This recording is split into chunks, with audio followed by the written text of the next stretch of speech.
Assalamualaikum warahmatullahi wabarakatuh. Waalaikumsalam warahmatullahi wabarakatuh.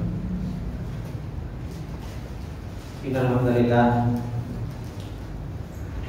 nahmaduhu wa nasta'inuhu wa nastaghfiruh wa na'udzu billahi min shururi anfusina wa min sayyiati a'malina. May yahdihillahu fala mudilla lahu wa may yudlil fala hadiya lahu. Asyhadu an la ilaha illallah wahdahu la syarika lah wa asyhadu anna Muhammadan abduhu wa rasuluh. Salawatullahi wa salamuhu alaihi wa ala alihi wa sahbihi wa man tabi'ahum bi ihsanin ila yaumiddin. Ya ayyuhalladzina amanu taqullaha haqqa tuqatih wa la tamutunna illa wa antum muslimun. Ya ayyuhalladzina amanu taqullaha wa qulu qawlan sadida yuslih lakum a'malakum wa yaghfir lakum dhunubakum. Wa may yuti'illaha wa rasulahu faqad faza fawzan 'azima. Amma ba'du, fa inna asdaqal hadithi kitabullah wa khairal hadi hadi Muhammadin sallallahu alaihi wasallam wa syarrul umuri muhdatsatuha fa inna kulla muhdatsatin bid'ah wa kulla bid'atin dhalalah wa kulla dhalalatin finnar. Allahumma la ilma lana illa ma 'allamtana innaka antal alimul hakim. Allahumma rzuqna ilman nafi'an wa rizqan thayyiban wa amalan taqabbala. Allahumma 'allimna ma yanfa'una wa zidna ilma. Rabbi shrah li sadri wa yassir li amri wahlul 'uqdatam min lisani yafqahu qawli. Rabbi zidna ilma warzuqna fahma. Ikhwani wa akhwati fillah rahimani wa rahimakumullah jami'an. Alhamdulillah, puji dan syukur kembali di kesempatan yang berbarokah ini kita panjatkan kepada Allah Subhanahu wa taala dengan segala nikmat serta pertolongan yang Allah Subhanahu wa taala limpahkan kepada kita semua, sehingga kembali di malam yang berbarokah ini kita dikumpulkan oleh Allah Subhanahu wa taala untuk kita bisa bermajelis ilmu, untuk kita bisa duduk mempelajari ayat-ayat Allah Subhanahu wa taala dan sunnah-sunnah Rasulullah sallallahu alaihi wasallam. Dan kembali kita mengingat tentang hadis Rasulullah sallallahu alaihi wasallam tentang keutamaan orang-orang yang mereka duduk di majelis ilmu. Yang kata Rasulullah sallallahu alaihi wasallam sampaikan, "Wa majtama'a qaumun fi baitin min buyutillah yatluna kitaballah wa yatadarasuna fima bainahum illa nazalat alaihimus sakinah wa ghasyiyatuhumur rahmah wa hafathumul malaikah wa dzakarahumullahu fi man indah." Rasulullah sallallahu alaihi wasallam telah mengingatkan kepada kita semua bahwasanya orang-orang yang mereka berkumpul duduk di rumah salah satu rumah Allah Subhanahu wa taala untuk mereka mempelajari ayat-ayat Allah Subhanahu wa taala, kecuali kata Allah Subhanahu wa taala akan turunkan rahmatnya. Allah Subhanahu wa taala akan menurunkan ketenangannya. Dan Allah Subhanahu wa taala akan menyebut orang-orang yang mereka duduk di majelis ilmu tersebut di hadapan para malaikat Allah Subhanahu wa taala. Ini ikhwani wa akhwati fillah rahimani wa rahimakumullah adalah sebuah keutamaan orang-orang yang mereka duduk di majelis ilmu. Kemudian ikhwani wa akhwati fillah rahimani wa rahimakumullah jami'an, kembali kita akan melanjutkan apa yang telah disampaikan oleh beliau Syekh Muhammad bin Abdul Wahhab rahimahullah taala ketika beliau menjelaskan kepada kita semua tentang siapa sebenarnya Allah Subhanahu wa taala. Ketika seseorang nanti ditanya oleh para malaikat, "Marabbuka?" maka seseorang akan mengatakan, "Rabbi Allahu alladzi rabbani wa rabba jami'al alamina bi ni'amihi wa huwa ma'budi laisa li ma'budun siwa." Orang-orang yang mereka kenal dengan Allah Subhanahu wa taala dengan pengenalan yang benar,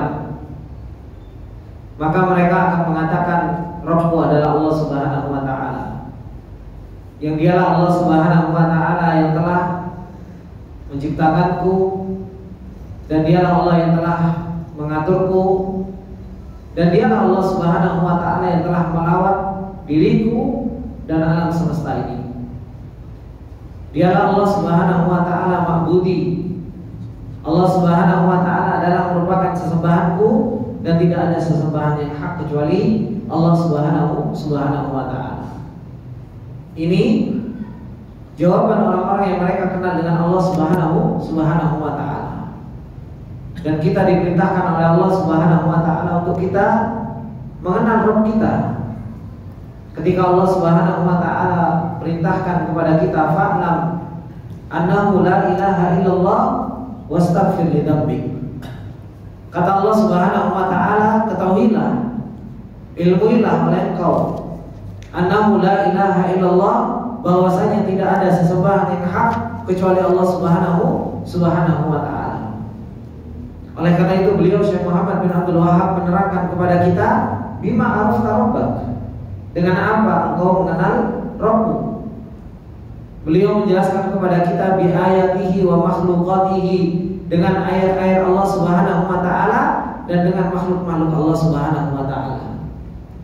Kalau Ibnu Qayyim rahimahullah ta'ala, ketika beliau menjelaskan tentang bagaimana sih cara kita kenal sama Allah Subhanahu wa ta'ala, beliau menjelaskan supaya kita an-nadharu ila maf'ulatillah. Kita itu harus melihat objek dari perbuatan Allah Subhanahu wa ta'ala. Dan ini sebagaimana yang dikatakan oleh Ibnu Abbas radhiyallahu ta'ala anhu ketika beliau mengatakan bahwasanya hujibatis sifat bil af'al, hujibatil sifat bil af'al. Kata Ibnu Abbas radhiyallahu ta'ala anhu, hujibatid dzat bil af'al. Zatnya Allah Subhanahu wa ta'ala itu tertutup dengan sifat-sifat Allah Subhanahu wa ta'ala. Hujibatid dzat bis sifat, wa hujibatis sifat bil af'al, dan sifat Allah Subhanahu wa ta'ala itu ditutup dengan apa? Dengan perbuatan Allah Subhanahu wa ta'ala. Oleh karena itu orang kalau dia pengen kenal dengan Allah Subhanahu wa ta'ala, makanya seseorang itu harus melihat asar dari perbuatan Allah Subhanahu wa ta'ala. Oleh karena itu Allah Subhanahu wa ta'ala mengatakan apa? Fandur ila asari rahmatillah kaifa yuhyil arda ba'da mautiha. Coba lihat, kata Allah, bagaimana asar dampak dari rahmat Allah Subhanahu wa ta'ala. Kita disuruh melihat oleh Allah Subhanahu wa ta'ala untuk melihat apa? Maf'ul, atau objek yang Allah Subhanahu wa ta'ala kerjakan. Karena alam semesta ini pada hakikatnya itu adalah merupakan apa? Adalah merupakan hasil dari perbuatan Allah Subhanahu wa ta'ala. Kalau kita melihat apa yang Allah Subhanahu wa ta'ala lakukan di alam semesta ini, yang begitu indahnya, yang begitu tertibnya, yang begitu luar biasanya, menunjukkan tentang apa? Perbuatan Allah Subhanahu wa ta'ala itu begitu hikmah. Perbuatan Allah Subhanahu wa ta'ala itu dibangun di atas ilmu.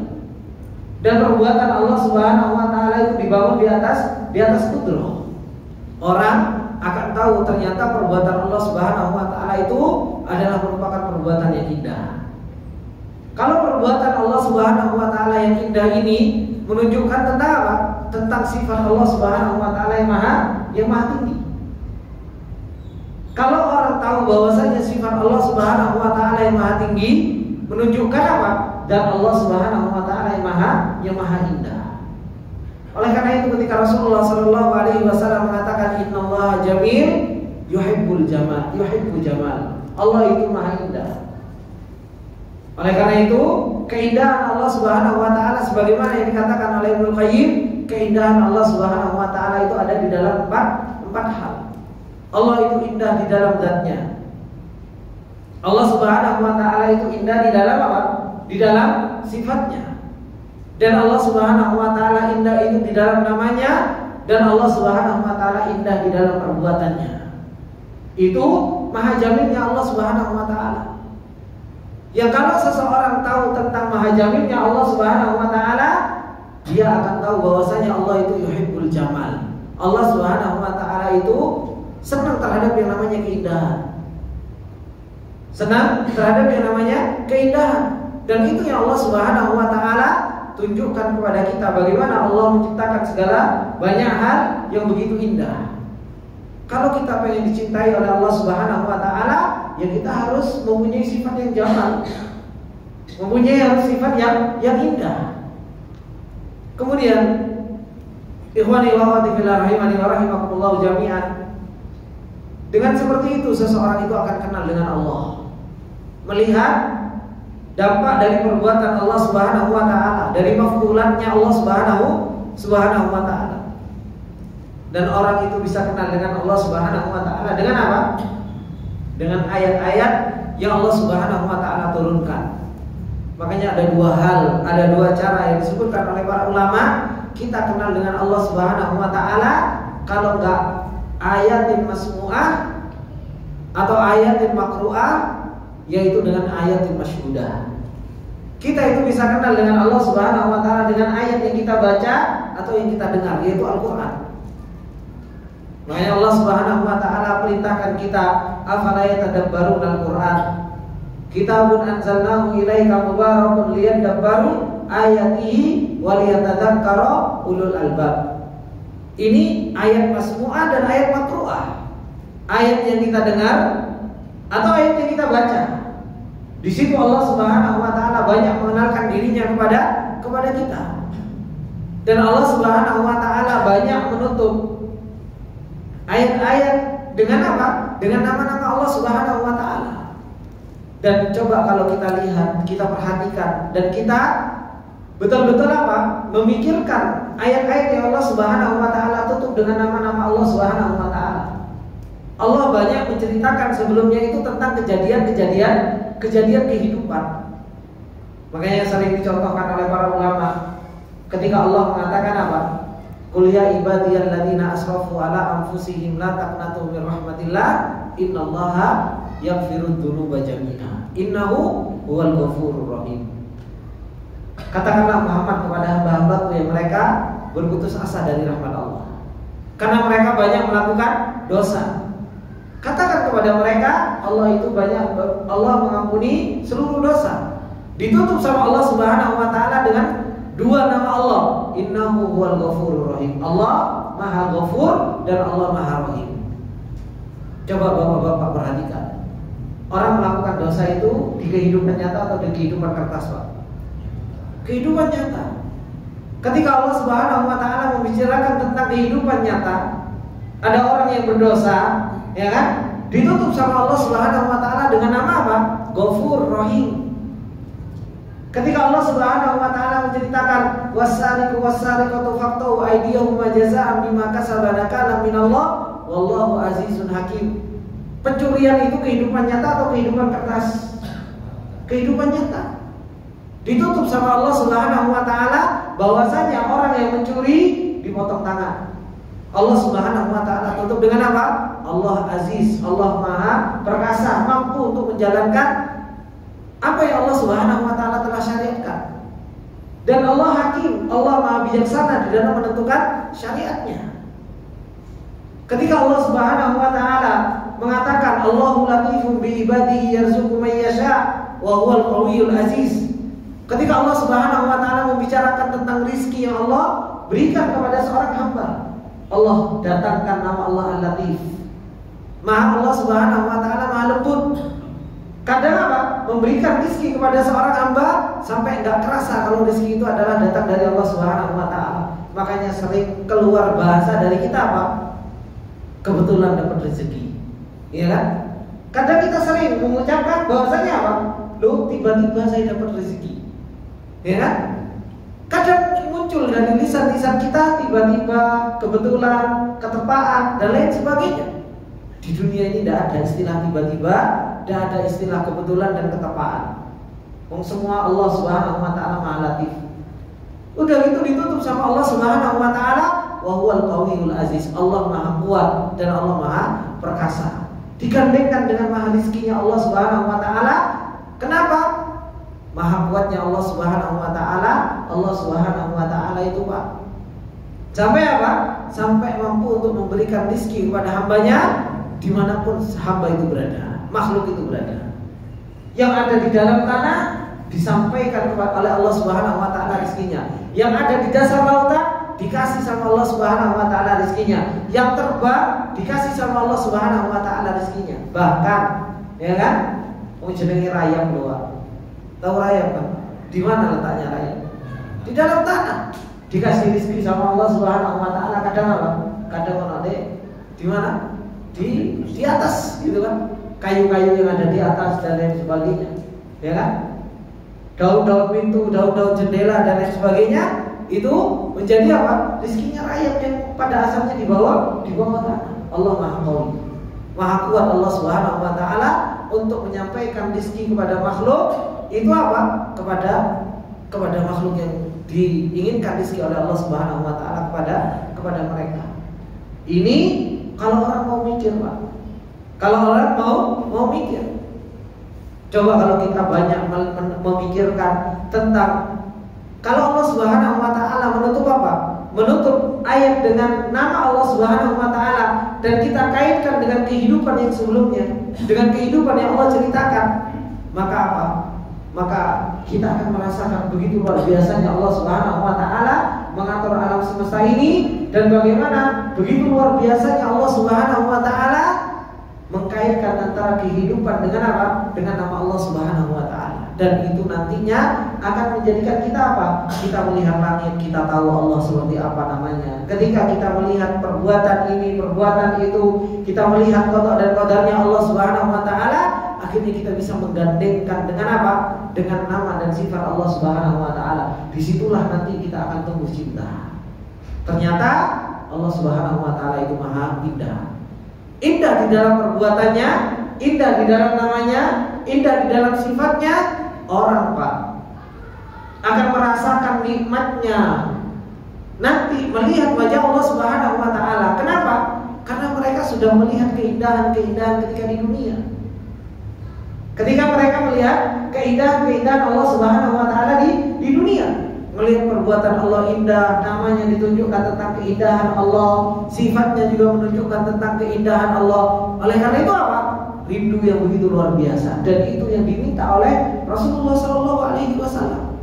Yang diminta oleh Rasulullah Sallallahu Alaihi Wasallam apa? Allahumma inni as'aluka asyauqa ila liqa'ika. Ya Allah, aku minta kepadamu rasa rindu untuk bertemu. Di dunia, Pak, itu diminta sama Rasulullah, rasa rindu untuk bertemu. Dan Rasulullah meminta kepada Allah Subhanahu wa taala wan nadharu ila wajhikal karim min ghairi dharra'in wala mudirrah. Dan aku ya Allah minta kepadamu untuk aku bisa melihat wajahmu nanti di akhirat tanpa ada kesusahan dan tanpa ada kemudaratan. Ini yang diminta oleh Rasulullah, digabungkan dalam satu doa. Minta rasa rindu dan minta untuk apa? Di dunia minta rasa rindu dan nanti di akhirat minta untuk melihat wajahnya Allah Subhanahu wa taala. Maka tidak ada kenikmatan yang paling besar bagi orang-orang yang mereka merindu kecuali apa? Ya kecuali bertemu. Kecuali apa? Kecuali bertemu. Semakin di dunia seseorang itu rindu untuk bertemu dengan Allah, semakin apa? Semakin bahagia nanti ketika di akhirat. Semakin bahagia nanti di akhirat. Makanya Rasulullah Sallallahu Alaihi Wasallam, ikhwani wa akhwati fillah rahimani wa rahimakumullah, karena Rasulullah Sallallahu Alaihi Wasallam begitu luar biasa merindunya kepada Allah, makanya sampai mengatakan kepada Bilal, ya Bilal, arihna bis shalah. Wahai Bilal, berilah kenyamanan kepadaku dengan apa? Dengan sholat. Makanya Rasulullah Sallallahu Alaihi Wasallam kakinya sampai bengkak. Karena apa? Karena sholat. Abu Darda bagaimana rasa rindunya kepada Allah? Sampai apa? Sampai istrinya mengatakan kepada Salman Al-Farisi, tuh saudaramu sudah gak ada nafsu terhadap dunia, gak ada nafsu kepadaku. Dari malam, awal malam sudah bangun untuk sholat malam. Karena apa? Ini konsekuensi orang yang kenal sama Allah itu untuk beribadah kepada Allah Subhanahu wa taala itu kuat. Oleh karena itu, beliau Syekh Muhammad bin Abdul Wahab setelah menceritakan tentang dengan apa engkau kenal Allah, beliau menceritakan tentang apa? Menceritakan tentang ibadah. Karena orang yang kenal sama Allah, Orang yang dia punya ma'rifat kepada Allah Subhanahu wa taala, dia akan kuat di dalam beribadah kepada Allah Subhanahu wa taala. Oleh karena itu beliau menjelaskan kepada kita tentang ibadah, wa anwa'ul ibadati allati amarallahu biha. Karena Allah adalah Rabb, Allah adalah yang menciptakan, yang memiliki dan yang mengatur, maka dialah Allah Subhanahu wa taala adalah satu-satunya yang berhak untuk diibadahi.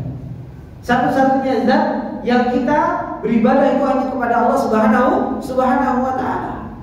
Kemudian beliau menjelaskan kepada kita wa anwa'ul ibadati allati amarallahu biha, dan macam-macam ibadah yang Allah Subhanahu wa taala perintahkan kita dengan beribadah tersebut, yaitu apa? Mithlul Islam wal iman wal ihsan. Wal ihsan. Kata beliau, dan macam-macam ibadah yang Allah perintahkan kepada kita itu contohnya apa? Islam, yaitu rukun Islam yang 5. Iman, rukun iman yang 6. Ihsan, rukunnya yang ada 2. Kemarin di pertemuan yang lalu, kalau tidak salah saya menjelaskan tentang definisi ibadah. Apa definisi ibadah, Pak Tam?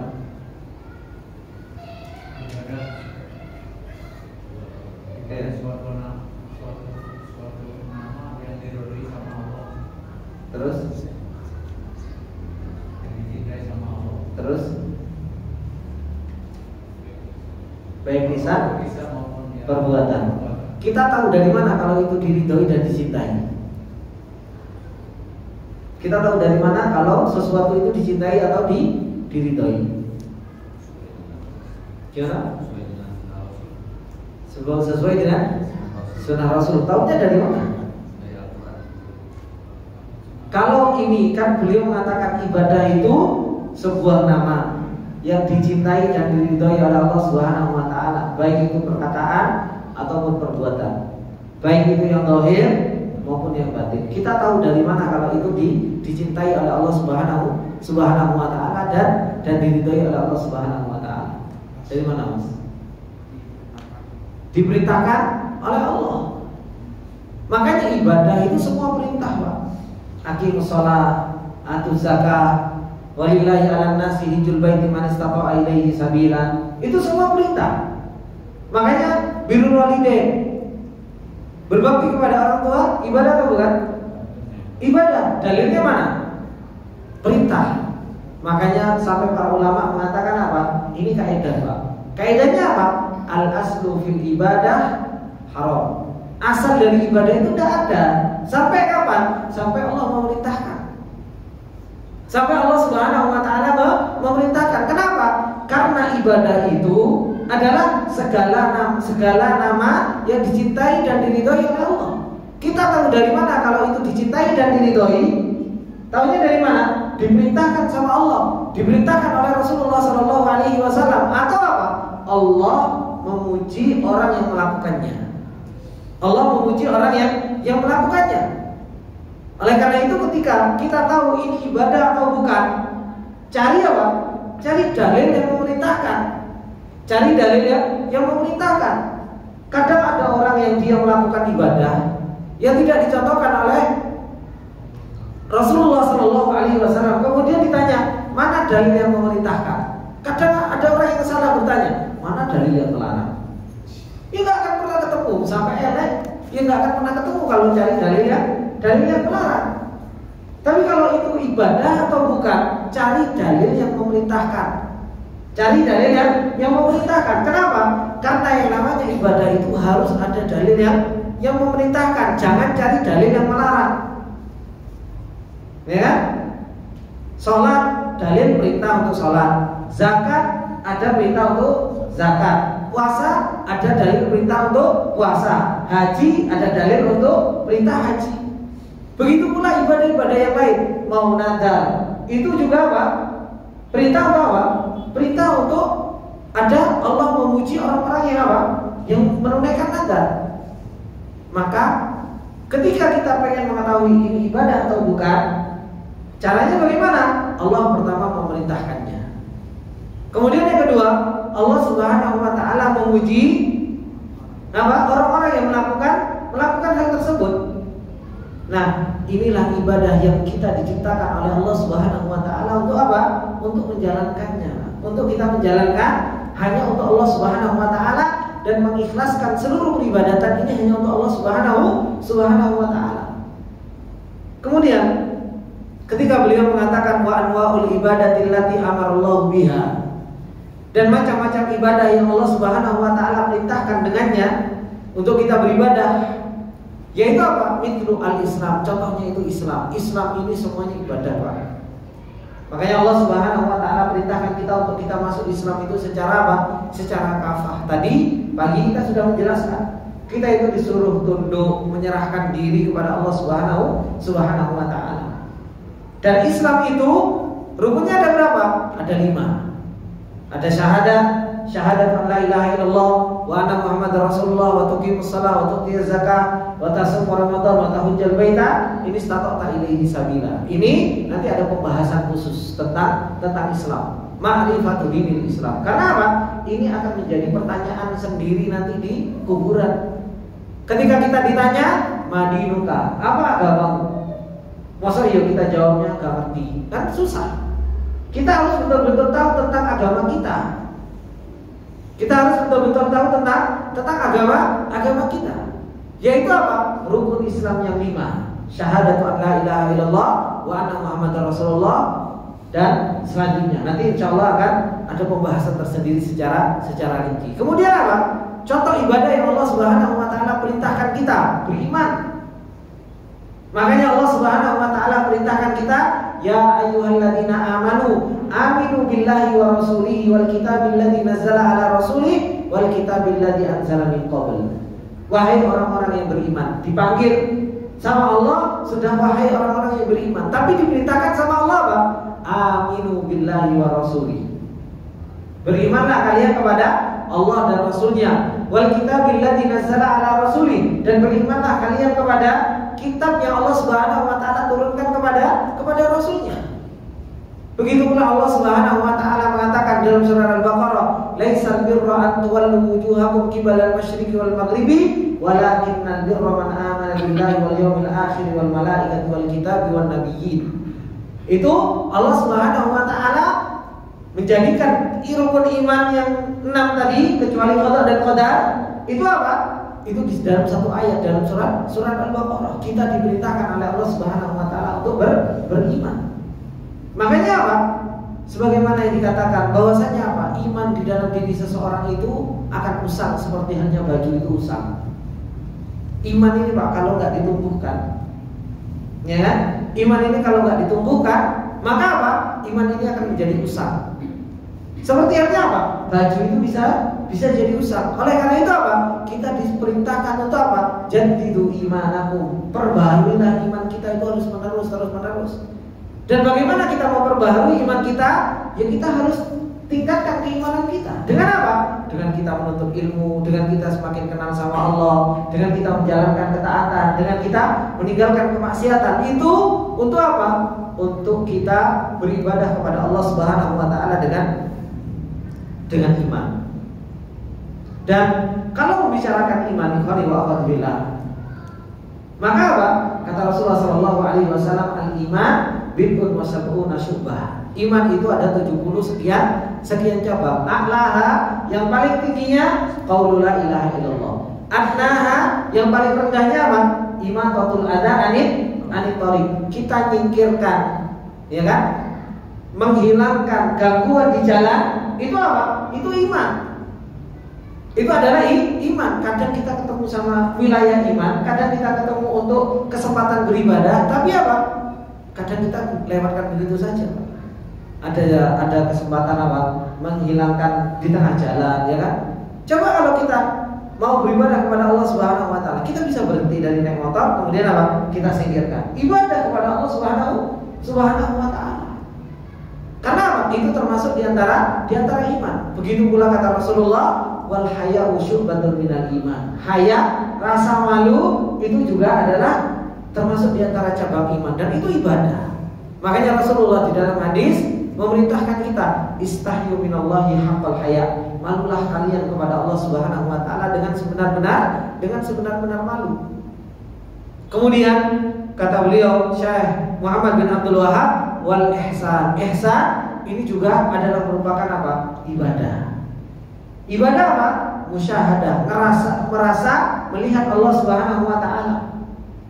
Dan begitu pula apa? Muraqabah, merasa diawasi oleh Allah Subhanahu wa taala. Ini adalah merupakan ibadah. Kemudian kata beliau, wa minhu, termasuk di antara ibadah itu apa? Ad-doa. Doa. Wal khauf, rasa takut. Roja, mengharap. Tawakal. Rohbah ini rasa pengharapan yang kuat kepada Allah. Rohbah ini rasa takut yang kuat kepada Allah Subhanahu wa taala. Wal khusyuk ini adalah merupakan apa? Ibadah. Wal khasyah, rasa takut yang dibangun di atas ilmu, ini namanya khasyah. Wal inabah, kembali kepada Allah.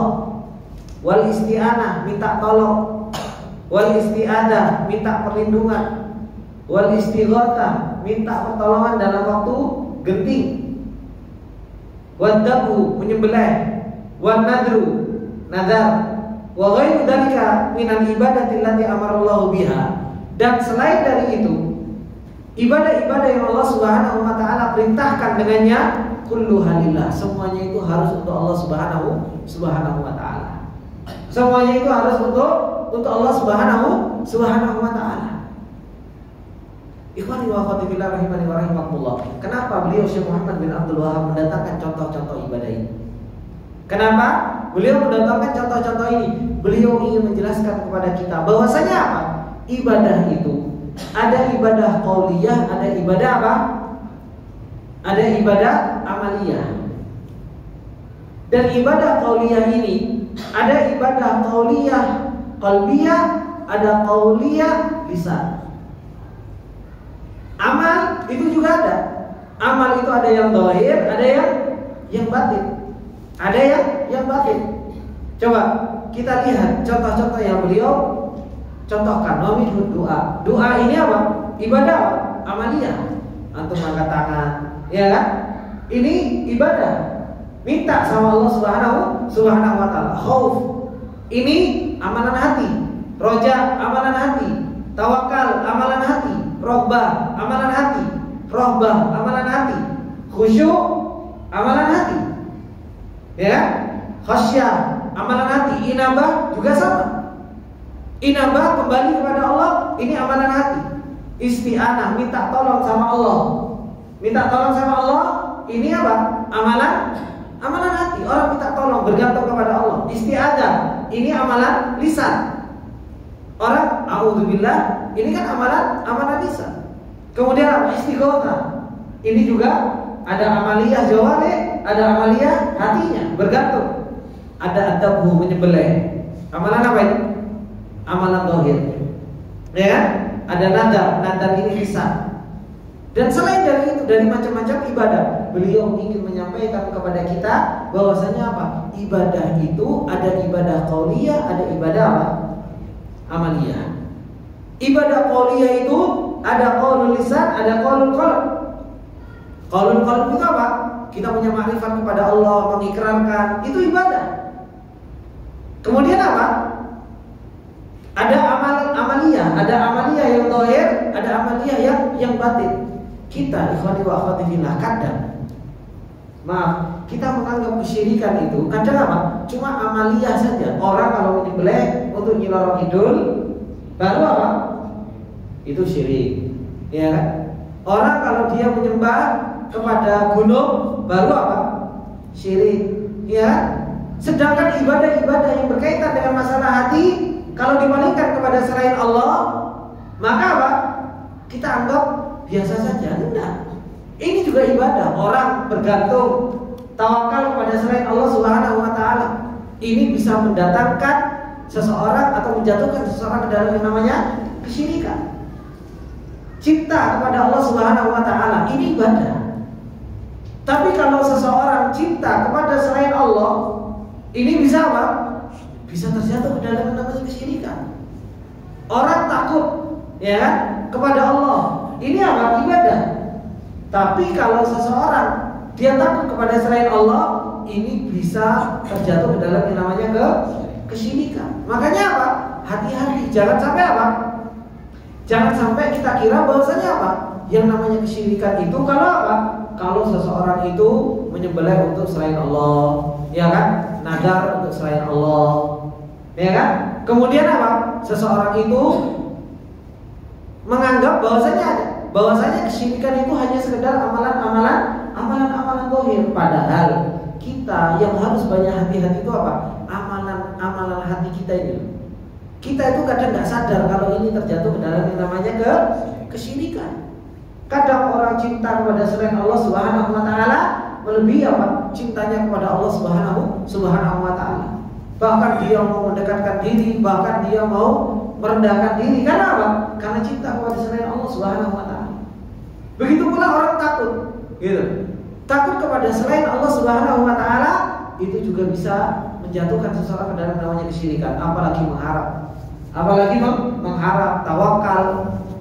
Kemudian apa? Minta tolong, minta pertolongan kepada selain Allah Subhanahu wa taala. Oleh karena itu beliau Syekh Muhammad bin Abdul Wahab mengatakan apa? Wa ghairu dzalika, dan selain dari yang disebutkan oleh beliau, minal ibadati, dari ibadah-ibadah allati amarallahu biha, yang Allah perintahkan dengannya, kullu halillah, semuanya itu harus untuk Allah. Semuanya harus untuk Allah. Dalilnya mana? Kata Allah Subhanahu wa taala, wa annal masajida lillah fala tad'u ma'allahi ahada. Kata Allah, dan sesungguhnya masjid-masjid itu milik Allah. Masjid-masjid itu milik Allah, fala tad'u ma'allahi ahada, dan janganlah kalian berdoa bersama Allah Subhanahu wa taala pada salah seorang pun. Janganlah kalian berdoa bersama Allah dan apa? Berdoa kepada selain Allah Subhanahu wa taala. Ustaz, di situ kan cuma doa saja, Ustaz. Bukan ibadah. Kalimat doa di dalam Al-Qur'an ikhwani wa akhwati billah itu mencakup dua makna. Doaul masalah dan doaul ibadah. Kalau kita mendapatkan kalimat doa di dalam Al-Qur'an, maka maknanya itu dua. Doaul masalah dan doaul ibadah. Apa itu doaul masalah? Doaul masalah itu untuk minta, ya Allah urzuqni, ya Allah berilah kesehatan. Itu doa masalah namanya. Kalau doaul ibadah atau sholat itu ibadah. Kenapa disebut doa? Kenapa disebut doa? Atau ketika ibadah pada hakikatnya minta apa? Minta balasan, ya? Minta surga. Kan seperti itu. Orang sekarang dia melakukan ibadah menyembelih, pada hakikatnya apa? Minta ganjaran dari Allah Subhanahu wa taala. Orang ketika dia birrul walidain, pada hakikatnya minta apa? Minta sama Allah supaya apa? Supaya dikasih balasan yang baik, entah surganya Allah, entah pahala dari Allah, atau kebaikan-kebaikan yang lain. Oleh karena itu pada hakikatnya ketika seseorang itu doa ibadah, orang itu beribadah kepada Allah Subhanahu wa taala, pada hakikatnya itu adalah merupakan apa? Minta sama Allah Subhanahu wa taala. Oleh karena itu, qali wa qadibina rahimani wa rahimakumullah, kata beliau, dalilnya mana? Kalau kita seluruh ibadah itu harus untuk Allah, dalilnya wa annal masajida lillah, masjid-masjid itu milik Allah Subhanahu wa taala, fala tad'u ma'allahi ahada, dan janganlah kalian berdoa, baik doa masalah di sini mencakup apa? Isti'anah, isti'adah, istighotsah, ya kan? Ini masuk semua kepada doa masalah. Kemudian apa? Dan juga jangan kalian beribadah kepada selain Allah Subhanahu wa taala. Masuk ke dalamnya apa? Masuk ke dalamnya adab, wa nadru dan lain sebagainya. Ini ada dulu. Bismillahirrahmanirrahim wa rahimahullah jami'an. Maka apa yang telah disampaikan oleh beliau Syekh Muhammad bin Abdul Wahab rahimahullah ta'ala tentang dalil bahwasanya seluruh ibadah itu hanya untuk Allah Subhanahu wa taala, ketika beliau mendatangkan wa annal masajida lillahi fala tad'u ma'allahi ahada, dan bahwasanya masjid-masjid itu milik Allah Subhanahu wa taala, maka janganlah kalian meminta bersama dengan Allah Subhanahu wa taala pada seorang pun. Allah Subhanahu wa taala juga mengatakan di dalam ayatnya yang lain, ketika Allah Subhanahu wa taala mengatakan di dalam surat Ghafir ayat yang ke-60, kata Allah, wa qala rabbukum ud'uni astajib lakum. Rabb kalian berkata, ud'uni, berdoalah kalian kepadaku, astajib lakum, maka aku akan kabulkan untuk kalian semua. Kemudian kata Allah Subhanahu wa taala apa? Innal ladzina yastakbiruna an ibadati. Sesungguhnya orang-orang yang mereka sombong dari beribadah kepadaku. Padahal sebelumnya Allah memerintahkan untuk apa? Untuk berdoa. Kemudian Allah katakan apa? Innal ladzina yastakbiruna an ibadati. Sesungguhnya orang-orang yang mereka apa? Sombong dari beribadah kepadaku. Ini menunjukkan bahwasanya apa? Doa itu ada doa masalah dan ada doa ibadah. Ada doa ibadah. Begitu pula ketika Nabi Ibrahim alaihissalam mengatakan di dalam surat Maryam, wa a'tazilukum wa ma tad'una min dunillah wa ad'u rabbi asa alla akuna bi du'ai rabbi syaqiyya. Ketika Nabi Ibrahim mengatakan apa? Wa a'tazilukum wa ma tad'una min dunillah. Aku akan meninggalkan kalian dan meninggalkan apa-apa yang kalian seru selain Allah Subhanahu wa taala. Dengan kalimat apa? Tad'un, yang kalian minta selain Allah Subhanahu wa taala. Doa dengan kalimat doa. Kemudian setelahnya, ayat setelahnya Allah mengatakan apa? Falam ma'tazalahum wa ma ya'buduna min dunillah. Tatkala Nabi Ibrahim itu meninggalkan mereka dan meninggalkan apa yang disembah oleh mereka. Ini menunjukkan dua kalimat bahwasanya doa dan ibadah itu apa? Doa dan ibadah itu mempunyai makna yang berdekatan. Dalam artian apa? Doa itu ada doa masalah dan doa ibadah. Ini dalil-dalil yang menunjukkan bahwasanya apa? Doa itu yang Allah Subhanahu wa taala larang kita untuk memalingkan kepada selain Allah. Fala tad'u ma'allahi ahada. Masuk ke dalam ayat tersebut apa? Jangan kalian meminta kepada selain Allah dan jangan kalian beribadah kepada selain Allah Subhanahu wa taala. Kemudian kata beliau Syekh Muhammad bin Abdul Wahab, faman sarafa minha syai'an li ghairillah fa huwa musyrikun kafirun. Maka barang siapa yang memalingkan dari ibadah-ibadah yang Allah perintahkan tersebut sedikit saja kepada selain Allah, fahuwa musyrikun kafirun, maka dia telah jatuh ke dalam yang namanya kesyirikan dan dia telah jatuh ke dalam yang namanya kekufuran. Ini ikhwani wa akhwati fillah rahimani wa rahimakumullah jami'an. Kenapa kok kita harus tahu tentang definisi ibadah? Kenapa kok kita harus tahu tentang macam-macam ibadah? Supaya apa?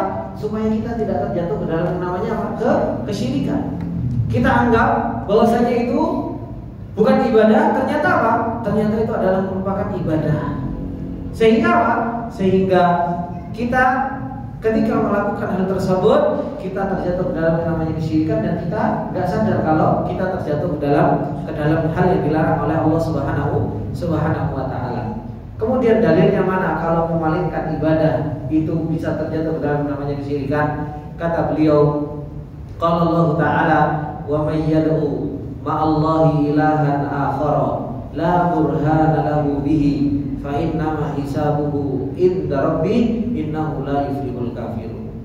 Kata Allah Subhanahu wa taala, barang siapa yang berdoa, kembali wa mayyatu. Doa di sini maknanya apa? Doa masalah dan doa al-ibadah. Barang siapa yang dia meminta atau barang siapa yang dia berdoa, beribadah ma'allah ilahan akhar, dia meminta bersama Allah Subhanahu wa taala pada sesembahan yang lain, menyekutukan Allah Subhanahu wa taala. Dia minta kepada Allah dan dia juga minta kepada selain Allah Subhanahu wa taala. Dia beribadah kepada Allah dan dia juga beribadah kepada selain Allah Subhanahu wa taala. Kata Allah Subhanahu wa taala, la burhana lahu bihi, gak ada hujjah bagi orang tersebut dengan ibadah yang dia lakukan. Kata Allah Subhanahu wa taala, fa innama hisabuhu inda rabbih, hisabnya nanti ada di sisi Allah Subhanahu wa taala. Innahu la yuflihul kafirun, sesungguhnya orang-orang kafir itu tidak akan pernah beruntung. Ditutup sama Allah dengan apa? La yuflihul kafirun. Menunjukkan bahwasanya apa?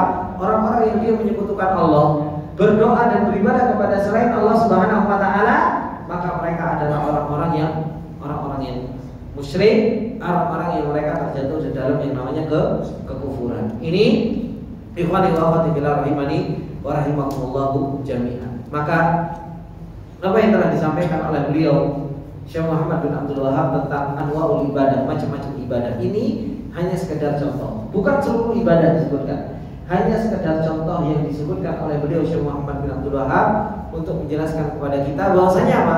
Di sana ada ibadah qauliyah dan di sana ada ibadah apa? Amal. Ibadah qauliyah atau amal tersebut itu pun ada ibadah yang zahir, ada ibadah yang batin. Dan semuanya ikhwani wa akhwati fillah, semuanya harus kita tujukan kepada Allah Subhanahu wa taala, jangan kita sekutukan kepada selain Allah Subhanahu wa taala. Kemudian beliau akan memberikan contoh satu-satu dalil-dalil. Akan memberikan contoh satu-satu terhadap apa yang beliau contohkan. Doa, khauf, roja, tawakal, robbah dan robbah. Beliau akan datangkan satu-satu dalil tentang ibadah-ibadah tersebut, bagaimana itu dikatakan sebagai sebuah ibadah, dan bagaimana batasan-batasan seseorang itu boleh melakukan itu untuk selain Allah. Itu nanti dijelaskan oleh para ulama ketika mensyarah apa yang disebutkan oleh beliau Syekh Muhammad bin Abdul Wahab ini. Ini ikhwani wa akhwati fillah, mungkin sedikit yang bisa kita ambil faedah dari kesempatan yang berbarokah ini. Semoga yang sedikit ini bermanfaat bagi kita semua. Apabila ada benarnya itu datangnya semata-mata dari Allah, apabila ada salahnya itu datangnya dari saya pribadi. Kita tutup dengan doa kafaratul majlis. Subhanallahumma wa bihamdika, asyhadu an la ilaha illa anta, astaghfiruka wa atubu ilaik. Assalamualaikum warahmatullahi wabarakatuh. Waalaikumsalam.